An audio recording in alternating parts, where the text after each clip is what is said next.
నేను సుజాత. ముందుగా బులెటిన్లోని హెడ్లైన్స్.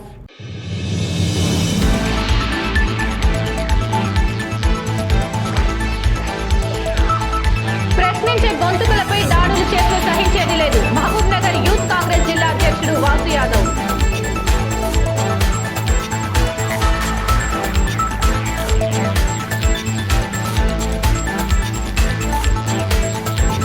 నారాయణపేట జిల్లా కోస్గి మండల కేంద్రంలో దారుణ హత్య. కేసు నమోదు చేసుకుని విచారణ చేపడుతున్న పోలీసులు.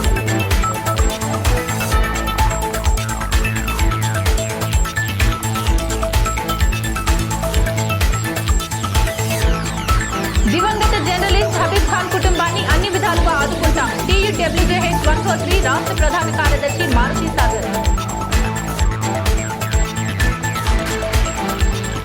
ప్రభుత్వాన్ని ప్రశ్నిస్తే చాలు, బతుకులేదు అనే విధంగా తెలంగాణ ప్రభుత్వం తమ పాలనను కొనసాగిస్తోందని మహబూబ్ నగర్ యూత్ కాంగ్రెస్ జిల్లా అధ్యక్షుడు వాసు యాదవ్ అన్నారు.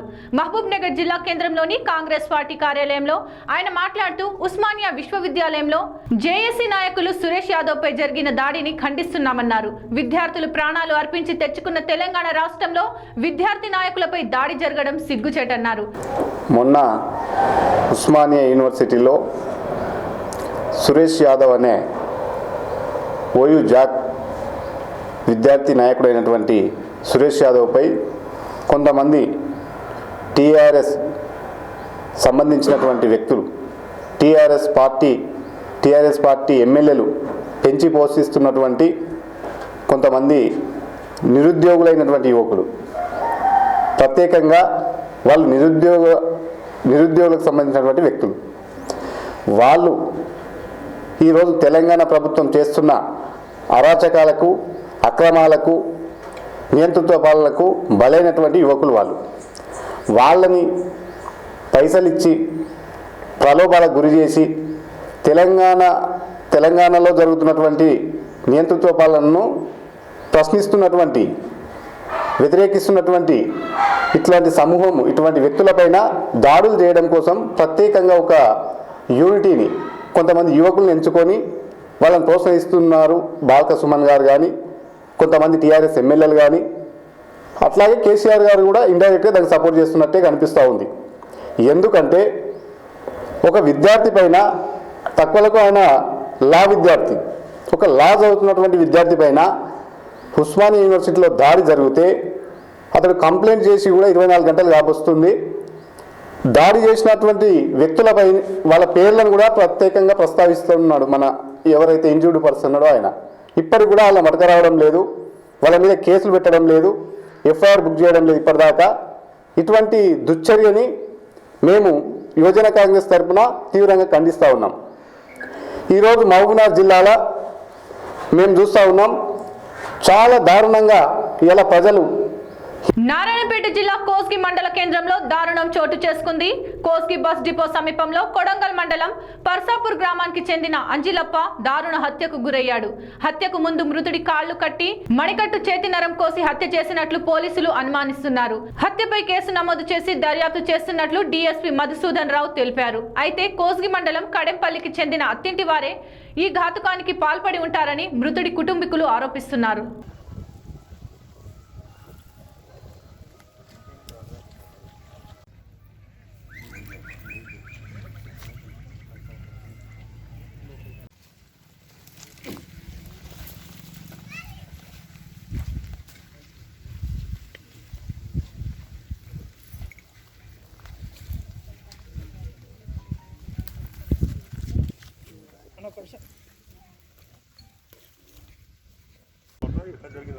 అందరు చెప్తాం కదా, రకరకాల అనుమానాలు వస్తాయి.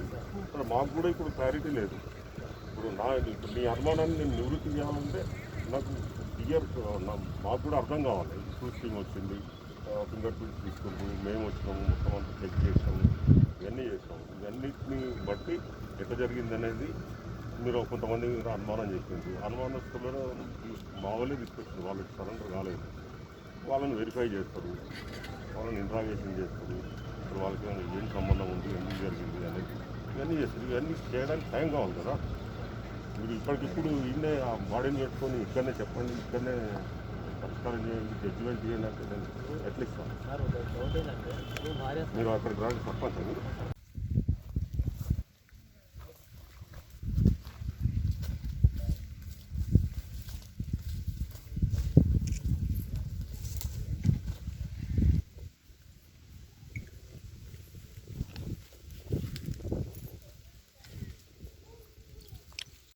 చెందిన అంజలే అని చెప్పి 35 సంవత్సరాల మగ మనిషి ఇక్కడ అనుమానాస్పద స్థితిలో మరణించి ఉన్నాడు. అతను ఒంటి మీద గాయాలు ఎడమ చేతి మణికట్టు దగ్గర కట్ అయి ఉంది. షార్ప్ ఎడ్జ్డ్ వైపంతో కట్ అయినట్టు కనిపిస్తుంది. తీవ్రమైన రక్తస్రావం జరిగి మరణించినట్లుగా కనబడుతుంది. ఇతనికి 2 పిల్లలు ఉన్నారు. భార్యతోటి ఈ మధ్యలో గొడవలు జరుగుతున్నాయని చెప్పి వాళ్ళ కుటుంబ సభ్యుల ద్వారా తెలుస్తుంది. నిన్న ఒక ఫంక్షన్కి ఇక్కడ అటెండ్ అయిన ఆయన మధ్యాహ్నం అటెండ్ అయ్యి ఫంక్షన్ అటెండ్ అయ్యి అక్కడ తినేసి తర్వాత ఎవరితో మాట్లాడకుండా ఈరోజు మార్నింగ్ ఇక్కడ ఇంటి పక్కన అతని డెడ్ బాడీ ఉంది. అది అన్ని కోణాల్లో అనుమానితుల్ని తర్వాత వివిధ కోణాల్లో దర్యాప్తు చేస్తున్నాం. తొందరగా అది ఎట్లా జరిగిందనేది తెలుసుకోవడం జరుగుతుంది. దివంగత జర్నలిస్ట్ హబీబ్ ఖాన్ కుటుంబాన్ని అన్ని విధాలా ఆదుకుంటామని TUWJH 143 రాష్ట్ర ప్రధాన కార్యదర్శి మారుతి సాగర్ అన్నారు. శుక్రవారం రాష్ట్ర నాయకులు మరియు జిల్లా అధ్యక్షులు గోవర్ధన్ గౌడ్, ఉపాధ్యక్షులు శివకుమార్లతో కలిసి ఆయన హబీబ్ ఖాన్ కుటుంబాన్ని పరామర్శించారు. ఈ సందర్భంగా ఆయన మాట్లాడుతూ జర్నలిస్టు సమాజానికి తమ యూనియన్ బాసటగా నిలుస్తోందన్నారు. స్నేహశీలి అయిన హబీబ్ ఖాన్ మన మధ్య లేకపోయినప్పటికీ ఆయన కుటుంబ సభ్యులను తమ కుటుంబ సభ్యులుగా భావించి ఏ అసౌకర్యం కలిగినా స్పందిస్తామన్నారు. యూనియన్ తరఫున వచ్చే ప్రతి సంక్షేమ పథకాన్ని జర్నలిస్టు కుటుంబానికి వర్తింపజేస్తామని తెలిపారు. రాష్ట్ర యువజన క్రీడలు ప్రొహిబిషన్ శాఖ మంత్రి శ్రీనివాస్ గౌడ్ హబీబ్ ఖాన్ కుటుంబానికి అన్ని రకాలుగా భరోసానిస్తున్నానని చెప్పారని తెలిపారు. ఈ కార్యక్రమంలో నాయకులు శ్రీనివాస్ గౌడ్, వెంకటేష్ గౌడ్, గోకులం వెంకటేష్, శ్రీను, ప్రవీణ్, భాస్కర్ రావు, ప్రభులింగం, సాయి కుమార్ తదితరులు పాల్గొన్నారు. మిత్రుడు Habib STV staff reporter Mahabubnagar జిల్లా. మన యూనియన్లో కూడా Telangana union of working journalist సంఘంలో కీలక సభ్యుడిగా ఉండి అట్లాంటి ఒక వ్యక్తి అకాల మరణం నిజంగా యూనియన్ పక్షాన అతని కుటుంబానికి సానుభూతి తెలపడానికి ఈరోజు హైదరాబాద్ నుంచి ఇక్కడికి రావడం జరిగింది. జర్నలిస్ట్ మిత్రుని ఈ రకంగా పోగొట్టుకోవడం బాధాకరం. ఏదేమైనా విధి నిర్వహణలో భాగంగా మనం కూడా ఉండేటటువంటి జర్నలిస్ట్ మిత్రులం అందరం కూడా కొంత ఆరోగ్యం పట్ల శ్రద్ధ వహించాల్సినటువంటి అవసరం, ఆవశ్యకత ఇలాంటి సంఘటన చూసినప్పుడు మనకు తేటతెల్లమవుతుంది. అతి పిన్న వయసులోనే దాదాపు 40 ఏళ్ళ లోపే వయసు హబీబ్ది. అతను ఈరోజు హార్ట్అటాక్తో మృతి చెందడం చాలా బాధాకరం. వాళ్ళ కుటుంబ సభ్యులను ఇప్పుడే కలవడం జరిగింది. ఏ హబీబునైతే తీసుకురాలేం కానీ ఆయన కుటుంబానికి ఒక జర్నలిస్ట్ సమాజంగా మనందరం కూడా అండదండగా నిలబడాల్సినటువంటి తరుణం ఇది. అందులో భాగంగానే మీడియా అకాడమీ చైర్మన్, మన సంఘ అధ్యక్షులు గౌరవనీయులు అల్లనారాయణ గారు ఇప్పటికే దీనికి సంబంధించి ఒక ఆలోచన చేసి దాదాపు 250 కుటుంబాలకు పైగా ఇట్లా ఈ మధ్యకాలంలో గత 6 ఏళ్లలో చనిపోయినటువంటి జర్నలిస్ట్ కుటుంబాలకు ఆర్థిక చేయూతనివ్వడం జరిగింది. ఆ కుటుంబాలకు గత 5 ఏళ్లుగా పెన్షన్ సౌకర్యాన్ని కూడా అందిస్తున్నటువంటి పరిస్థితి మనం చూస్తూ ఉన్నాం. సరే, ఆ జాబితాలో ఈరోజు హబీబ్ చేరాడు. కానీ ఒక రకంగా బాధాకరం. కానీ ఒక జర్నలిస్ట్ కుటుంబానికి మనం ఎంతో కొంత సహాయపడుతున్నాం అనేటటువంటి తృప్తితోన ఇక్కడికి రావడం జరిగింది. వారి కుటుంబ సభ్యులకు ఆ దరఖాస్తు ఫారాన్ని ఇచ్చి వెంటనే అప్లై చేసుకుంటే ₹1,00,000 వెంటనే ఆ కుటుంబానికి వాళ్ళ భార్య పేరు మీద మంజూరు చేయడం జరుగుతుంది మీడియా అకాడమీ నుంచి. అదేవిధంగా 5 ఏళ్ల పాటు ఆమెకు ₹3,000 చొప్పున పెన్షన్ సౌకర్యం, వాళ్ళ పిల్లలకు చదువు కోసం ₹1,000 చొప్పున నెలకు ఒక ₹5,000 వృత్తి వచ్చేటట్టు ఏదైతే స్కీమ్ నడుస్తూ ఉందో ఆ స్కీమ్ను వాడుకునే విధంగా ఈరోజు ఇక్కడికి రావడం జరిగింది యూనియన్ పక్షాన. అదేవిధంగా ప్రధానంగా ఏంటంటే ఈ రకమైనటువంటి ఆర్థిక చేతి ఇస్తూనే ఇక్కడ మంత్రి గారు కూడా మనకు అనుకూలమైనటువంటి వ్యక్తి ఉన్నారు, శ్రీనివాస్ గౌడ్ గారు. ఆయన కూడా ఒక జర్నలిస్టుల బాధలు తెలుసు అతనికి. వెంటనే హబీబ్ కుటుంబం దగ్గరికి వచ్చి వీపనగండలో ఒక డబుల్ బెడ్రూమ్ ఇల్లు ఇస్తా అన్నాడు. వీరన్నపేటలో ఒక డబుల్ బెడ్రూమ్ ఇల్లు, అదే రకంగా వాళ్ళ భార్యకు కూడా ఒకటి జాబ్ ఏదైతే మన మైనార్టీ కార్పొరేషన్లో ఒక జాబును కూడా ఇస్తానందుకు యూనియన్ పక్షాన ప్రత్యేకంగా శ్రీనివాస్ గౌడ్ గారికి కృతజ్ఞతలు తెలియజేస్తూ ఉన్నాను. ఇంతకుముందు కూడా గతంలో ఏదైనా జర్నలిస్టులకు ఏదైనా జరిగితే తను చేయుతను అందించాడు. అట్లాంటి గొప్ప వ్యక్తి ఈ ప్రాంతం నుంచి ఎమ్మెల్యేగా ఉండి మంత్రిగా ఉన్నందుకు యూనియన్ పక్షాన మరొకసారి సీనన్నకు కూడా కృతజ్ఞతలు తెలియజేస్తూ వీరి కుటుంబానికి నేను ప్రగాఢమైనటువంటి సానుభూతిని వ్యక్తం చేస్తూ తప్పనిసరిగా యూనియన్ పక్షాన ఇక్కడ జిల్లా బాధ్యులుగా గోవర్ధన్ గౌడ్ గారు కానీ అదే రకంగా మిగతా అందరు బాధ్యులు, రాష్ట్ర బాధ్యులు, జిల్లా బాధ్యులు అందరూ ఎప్పుడూ ఇట్లాంటి కుటుంబాలకు వెన్నుదన్నుగా ఉండాలి. వాళ్ళకి ఆర్థిక పరంగా కానీ మిగతా ఏ రకమైనటువంటి చేయూత అందించే విషయంలో ముందు వరుసలో ఉంటారని చెప్పేసి నేను మనస్ఫూర్తిగా నా యొక్క విశ్వాసాన్ని వ్యక్తం చేస్తూ వారి కుటుంబానికి నా ప్రగాఢ సానుభూతి. హబీబ్కు నివాళులు. మొక్కజొన్నలు, సన్నవడ్లు, పత్తి మద్దతు ధర ఇచ్చి కొనుగోలు చేయాలని రంగారెడ్డి జిల్లా కొంద్గూరు మండల కేంద్రంలో భారీగా రోడ్డెక్కిన రైతులు. రోడ్డుపై ఆందోళన, 5 కిలోమీటర్ల మేర నిలిచిపోయిన ట్రాఫిక్. ఈ సందర్భంగా రైతులు మాట్లాడుతూ తెలంగాణ రాష్ట్ర ప్రభుత్వం చెప్పిన పంటలు వేసుకుంటే మద్దతు ధర కల్పిస్తామని హామీ ఇచ్చి రైతులు పంటలు వేసుకున్న తర్వాత కురిసిన అకాల వర్షాలకు పంటలు దెబ్బతినిపోయాయని రైతులు ఆవేదన వ్యక్తం చేశారు. తెలంగాణ రాష్ట్ర ప్రభుత్వం ధాన్యంలో తేమ తక్కువగా ఉందన్న కారణాలతో తమ పంటను కొనుగోలు చేయకపోవడం సరికాదని ఆవేదన వ్యక్తం చేశారు.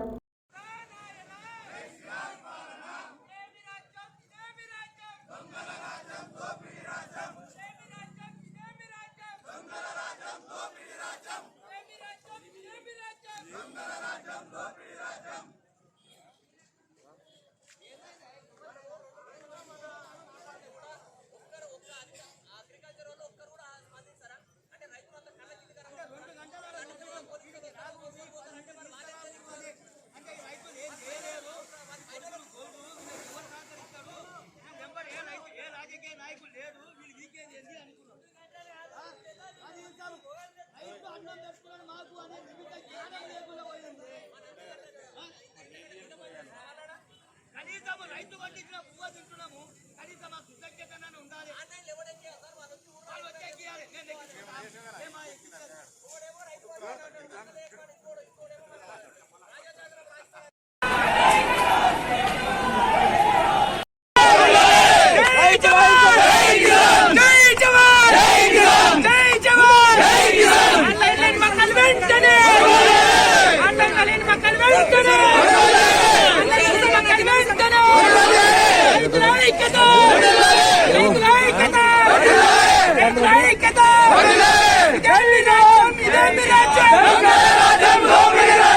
మహబూబ్ నగర్ జిల్లా జడ్చర్ల స్థానిక జిల్లా పరిషత్ ఉన్నత పాఠశాల ప్రాంగణంలో ఏర్పాటు చేసిన ఎస్సీఆర్పీ బ్యాంక్ లీకేజీ మరియు స్త్రీనిధి బ్యాంక్ నుండి మహిళా స్వయం సహాయక సంఘాలకు రుణాల పంపిణీ మరియు పాలమూరు పాలధార పాడి పశువుల రుణాల పంపిణీ కార్యక్రమంలో పాల్గొన్న ఎమ్మెల్యే లక్ష్మారెడ్డి. ఈ కార్యక్రమంలో Sangeeta Nataka academy chairman Shivakumar, ZP vice chairman Yadaiah, DCMS chairman Prabhakar Reddy పాల్గొన్నారు. 5 కోట్ల చెక్కులు ఇప్పుడు ఎమ్మెల్యే గారి చేతుల మీదుగా పంపిణీ జరుగుతుంది సార్.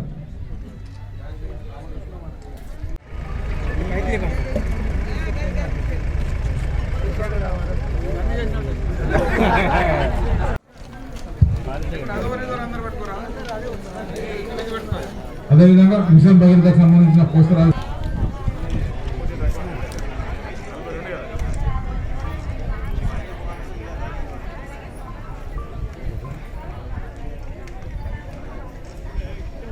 లేడీస్ పట్టుకోమని వాళ్ళే మేము పడుతున్నామా వాళ్ళకే మీకు అసలు ఇంతకి వాళ్ళే మేము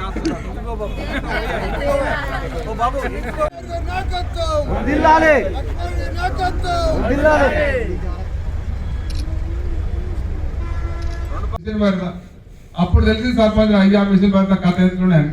మిషన్ భర్త ఎంత ఎట్లా ఉంటే దానికి విలువైంది అనేది మిషన్ భర్త నెలన్నర బంద్ అయితే వాళ్ళ తిప్ప చూడాలి. మళ్ళా బోర్లు పంచాయతీ కథ బొర్ర గాలిపోయిన ఇవన్నీ నడుస్తా ఉన్నాయి.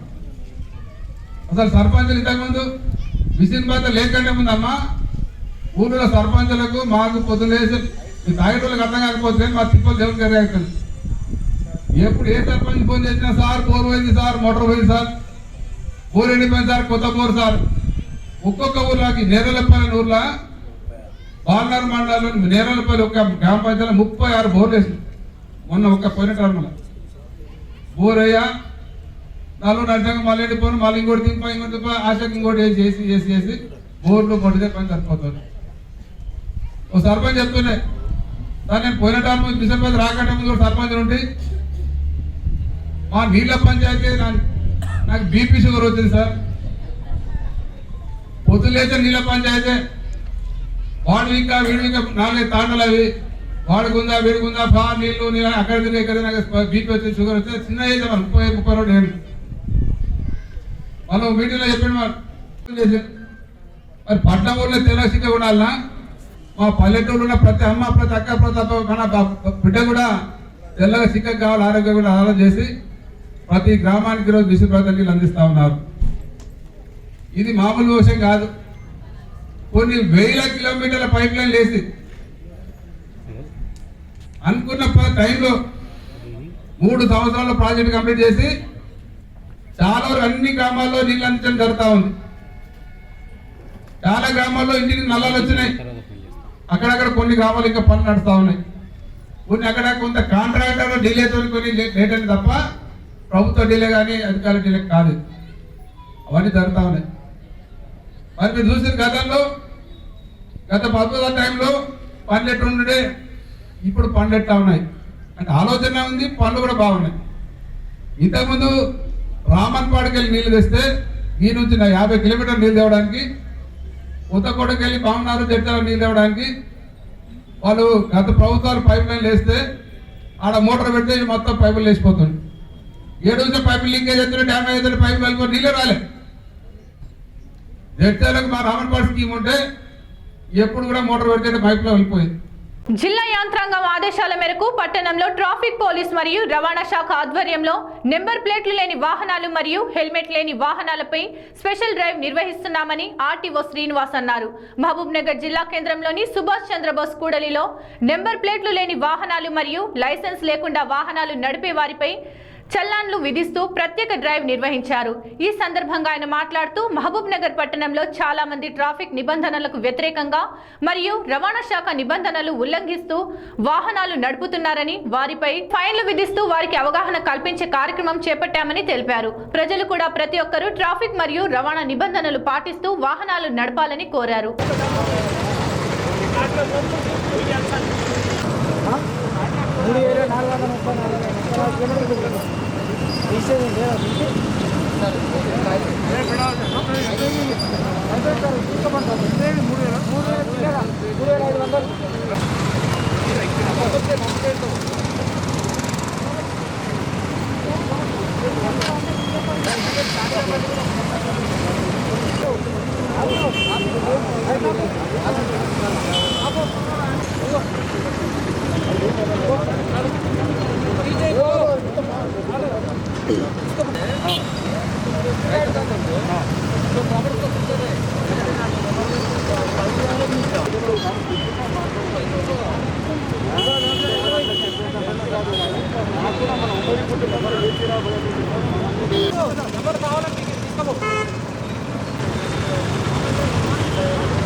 మహబూబ్ నగర్ జిల్లా యంత్రాంగ సూచనల మేరకు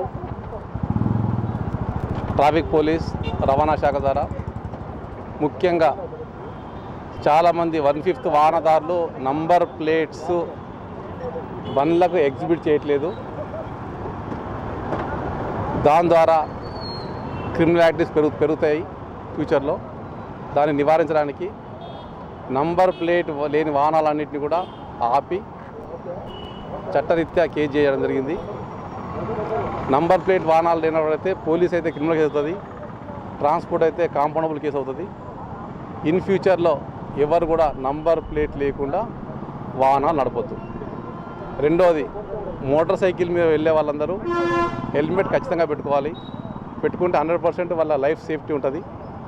అదేవిధంగా కొత్త చట్టం ప్రకారము ఏదైనా యాక్సిడెంట్ జరిగితే చనిపోయిన వ్యక్తులకు 3 నెలల్లో ఇన్సూరెన్స్ క్లెయిమ్ ఇప్పించాలి. వాహనదారులందరూ ఇన్సూరెన్స్ ఖచ్చితంగా ఉంటుంది. ఇన్సూరెన్స్, డ్రైవింగ్ లైసెన్స్ ఉంటేనే వెహికల్స్ నడపండి. ఇన్సూరెన్స్ లేకున్నా, డ్రైవింగ్ లైసెన్స్ లేకున్నా మీరు యాక్సిడెంట్ చేస్తే చనిపోయిన వ్యక్తులకు మీ ఆస్తులు అమ్మి కోర్టు కట్టిస్తుంది. కాబట్టి అది కూడా మ్యాక్సిమం 3 నెలల టైము. చనిపోయిన వ్యక్తులు లక్షల క్లెయిమ్ ఇవ్వాల్సి వస్తుంది. కాబట్టి దయచేసి మీ ఆస్తులు మీరు కాపాడుకోండి. Insurance, driving licence, pollution token లేకుంటే వాహనాలు నడపకండి. మరి ఇంకొకటి, ఈ డ్రైవింగ్ లైసెన్స్ కానీ నెంబర్ ప్లేట్ లేని వాళ్ళకు ప్రత్యేక అవగాహన ఏమైనా కనిపిస్తున్నారా? అవగాహన అన్నది 25 సంవత్సరాలు జరుపుతున్నాం. అవగాహన అందరికీ ఉంది. పాటించడంలో లోపం ఉంది. పాటించమంటే ఎన్ఫోర్స్మెంట్. ఇప్పటి నుంచి ఏంటంటే కొంచెం ఎన్ఫోర్స్మెంటే స్ట్రింజర్గా తీసుకుంటాం. ఫస్ట్ ఈ నంబర్ ప్లేట్లు తీసుకుంటాం, దాని తర్వాత హెల్మెట్ తీసుకుంటాం. హెల్మెట్ అంటే వాళ్ళ లైఫ్ సేఫ్టీ, వాళ్ళ కుటుంబాల ఫ్యామిలీ సేఫ్టీ. అట్లా 1 by 1 ఫ్యూచర్లో డ్రైవింగ్ లైసెన్స్ వాళ్ళకు అవసరం. వాళ్ళ ప్రాబ్లం వాళ్ళు కాపాడుకోవాలి కదా. మనం ఎవరైనా గుద్దినప్పుడు చనిపోయిన వ్యక్తులకు 20 లక్షలు 30 లక్షలు మరి వాళ్ళు అవసరం ఇవ్వాల్సి వస్తుంది. సో ఇవన్నీ కూడా టైం రెగ్యులర్గా చెకింగ్ చేసుకుంటూ మీడియా ద్వారా జిల్లా యంత్రాంగము అవసరం వస్తే అన్ని వర్గాల ప్రజలతో సహకారం తీసుకొని ఇట్లాంటి ఎన్ఫోర్స్మెంట్ ప్రజలే కావాలని కోరుకునే విధంగా తయారు చేస్తాం. నమస్కారం అండి, నా పేరు అశోక్, ట్రాఫిక్ ఇన్స్పెక్టర్ మహబూబ్ నగర్. ఈరోజు మేము మా గౌరవ ఎస్పీ గారి ఆదేశాల మేరకు ఎంవీఐ సహకారంతో ఉమ్మడిగా స్పెషల్ డ్రైవ్ కండక్ట్ చేసాము. ఏవైతే నెంబర్ ప్లేట్లు లేవో ఆ నెంబర్ ప్లేట్ లేని వెహికల్స్ గుర్తించి వాటిని సీజ్ చేసి డైరెక్ట్ ఎంవీఐ గారే సీజ్ చేసి ఫైన్ వేయడం జరుగుతుంది. ఫైన్ కట్టించుకున్న తర్వాత అటు వెహికల్స్ రిలీజ్ చేస్తాము. సో మేమందరం కోరుకునేది ఒకటే, దయచేసి నెంబర్లు కరెక్ట్గా పెట్టుకోవాలని ప్రాథమికంగా కోరుతున్నాము. అదేవిధంగా డ్రైవింగ్ లైసెన్స్, ఇన్సూరెన్స్, ఆర్సీ ఇవన్నీ కూడా డాక్యుమెంట్స్ పెట్టుకుంటూ ప్రతి ఒక్కరు కూడా హెల్మెట్ ధరించాలని కోరుతున్నాము. Thank you. వార్తలు ముగించే ముందు హెడ్లైన్స్ మరోసారి.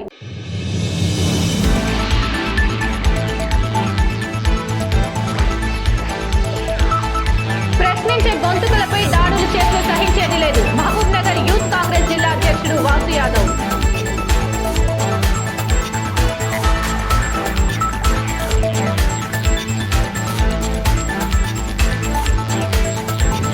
నారాయణపేట జిల్లా కోస్గి మండల కేంద్రంలో దారుణ హత్య. కేసు నమోదు చేసుకుని విచారణ చేపడుతున్న పోలీసులు.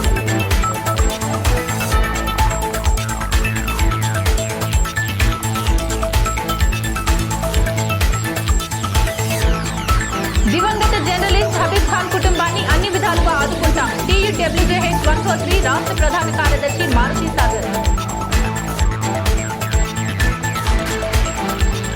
ఇవి వాటి వార్తలు. మరిన్ని వార్తలకై చూస్తూనే ఉండండి RK న్యూస్. ప్రతి దృశ్యం ప్రజాపక్షం.